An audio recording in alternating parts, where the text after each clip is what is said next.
Então a resistência à insulina pode se dar em todos os tecidos, muscular, hepático, fibra muscular. Agora, qual é o problema? É que o tecido adiposo, nossa gordura, os estudos têm mostrado que ele tem menos resistência à insulina se comparado ao músculo. Ou seja, é como se fosse, vamos pensar o seguinte, lá fora, aqui dentro é uma célula, é uma grande célula, tá? E lá fora é a corrente sanguínea. Se a gente pegar 400 pessoas e pedir para todas essas pessoas virem correndo nessa porta aqui, que são os glúteos, ao mesmo tempo, o que vai acontecer? Confusão, né? Então tá. A confusão é como se fosse uma saturação da nossa célula a glicose. É muita glicose ao mesmo tempo, eu vou fechar minhas portas. Fechou, beleza. Aí, todo mundo está com uma chave, que é a insulina, e está com a glicose.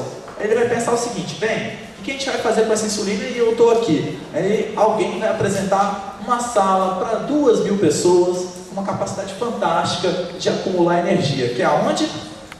Adipócito. Ou seja, a gente vai engordando. Ficou claro?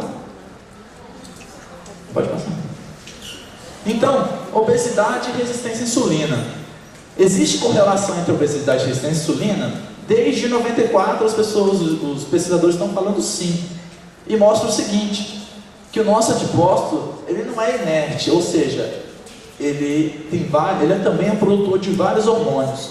E alguns não são tão bons. Por exemplo, ele produz fatores inflamatórios, como a interleucina 1, interleucina 6, fator de necrose tumoral. Qual o problema?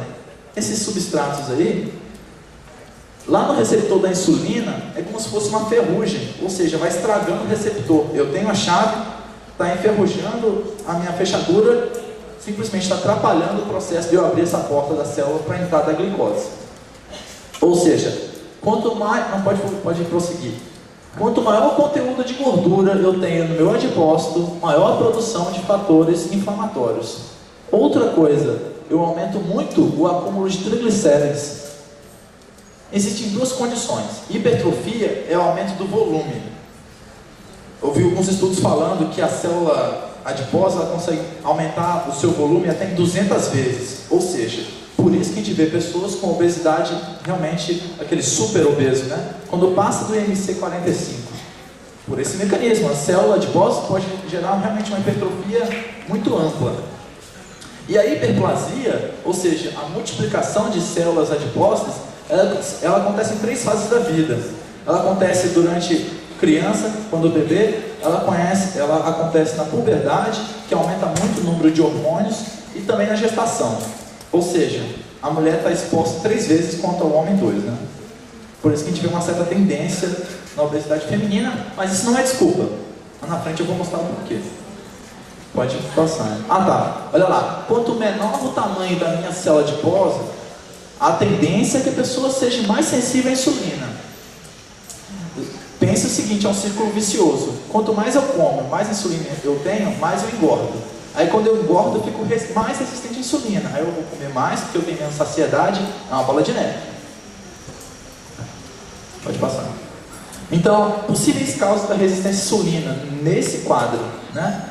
Seria, a pessoa está sempre com a glicemia alta, há uma hiperglicemia crônica, a pessoa tem picos hiperglicêmicos, principalmente pós-prandiais, ou seja, após a refeição, a pessoa realmente tem um boom de glicose na corrente sanguínea. Por isso, o organismo responde com a liberação muito alta de insulina, então é hiperinsulinemia, são picos de insulina. Eu vou aumentar a produção de gordura, que é triglicérides, e eu vou aumentar também o número de VLDLs, que é um tipo de colesterol e é o principal transportador de gordura, no caso triglicérides, na corrente sanguínea.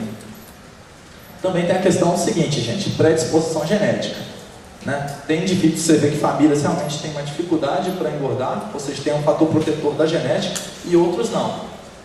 Pode passar. Isso também não é desculpa, eu vou explicar, calma. Resistência à insulina. Quanto maior o estresse oxidativo, ou seja, quanto maior os fatores inflamatórios eu vou liberando por conta dessa engorda que está acontecendo nesse processo, eu gero uma glicotoxicidade, ou seja, glicose em excesso é tóxico. Lipotoxicidade, quando o corpo também libera uma quantidade muito grande de lipídios na corrente sanguínea, também não é vantajoso. E por isso eu vou liberar vários fatores inflamatórios ali, TNF, interleucina, e isso vai gerar maior resistência à insulina, consequentemente, maior quantidade de insulina vai ser secretada, meu corpo vai tentar compensar esse processo e vai gerar maior estresse pancreático, ou seja, a longo prazo vai se tornar diabético tipo 2. Olha aqui, a gente tem uma imagem bem legal. Por que a gente fala tanto dos colesteróis? Por quê? A aterosclerose, o acúmulo de gordura nas artérias e os riscos cardiovasculares são os principais fatores de, realmente, morte e mortalidade, quando levado em conta a resistência à insulina. Por quê? A pessoa começa a aumentar muito a quantidade de triglicéridos no corpo, muita gordura. Eu expresso muita quantidade de LDL. LDL é um colesterol, as pessoas conhecem como mau colesterol, mas eu acho que não é mau. Na verdade, o que tem que ter é uma proporção adequada. O que acontece? O LDL é o principal transportador de gordura do fígado. Pensa o fígado como se fosse uma rodoviária, ok? Então é o nosso centro, cheio de transportadores de gordura, que vai liberar gordura lá para minha panturrilha, quando eu vou fazer exercício. Tá? E já o HDL é o contrário, é o ônibus que vai transportar a gordura lá da ponta, das periferias do meu corpo, para o centro, que é o fígado. Lá a gordura vai ser degradada e aí é seguro. Qual é o problema? Quando eu estou com excesso de HDL, eu estou sujando muito de gordura nesse percurso. E quando eu estou com pouco HDL, não estou limpando, porque o HDL que ele faz, volta aí, gente. Não, é aquele lá mesmo, a imagem. Está vendo que o HDL é pequenininho, se comparado ao HDL? Por quê? O HDL é pequenininho se comparado ao LDL. Por quê? Porque ele está cheio de albuminas. O que é um colesterol? O colesterol é um complexo de várias albuminas. A albumina pode circular livremente na corrente sanguínea, porque é um meio aquoso, e gordura pode circular livremente na água. É assim? Não. Então a gente precisa de um transportador. Quem é esse transportador? São essas albuminas. Então é um complexo de albuminas. Só que a HDL tem tanta albumina que ela pode acumular muita gordura nesse percurso, ou seja, ela faz uma limpeza na camada íntima das artérias, vai limpando e vai trazendo para o fígado. No fígado ele é degradado. Então é um papel importante de limpeza do organismo. Então qual é a terapia nutricional no diabetes e na resistência à insulina? A pessoa, na verdade, o que ela tem que fazer é manter o controle glicêmico. Por meio do quê? Na verdade, eu vou racionalizar o consumo, não só de carboidratos, mas de alimento. A pessoa tem que entender qual é o efeito do excesso alimentar no meu organismo. Levar em conta também as necessidades nutricionais, ou seja, tem diversas fases da vida.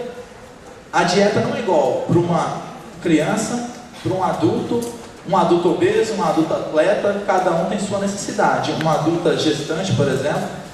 Aspectos: equilíbrio entre as porções e grupos alimentares, eu vou explicar melhor. Macro e micronutrientes, né? As pessoas às vezes esquecem das vitaminas e minerais, isso tem algumas implicações negativas. Contagem de carboidrato, eu vou explicar brevemente o que é, mas não vou aprofundar não. Índice carboiglicêmico, vou explicar mais profundo, e alimentos funcionais. Então, carboidratos é o principal fonte de energia do nosso organismo.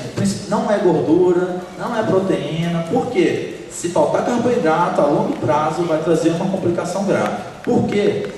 O nosso cérebro basicamente só consome glicose.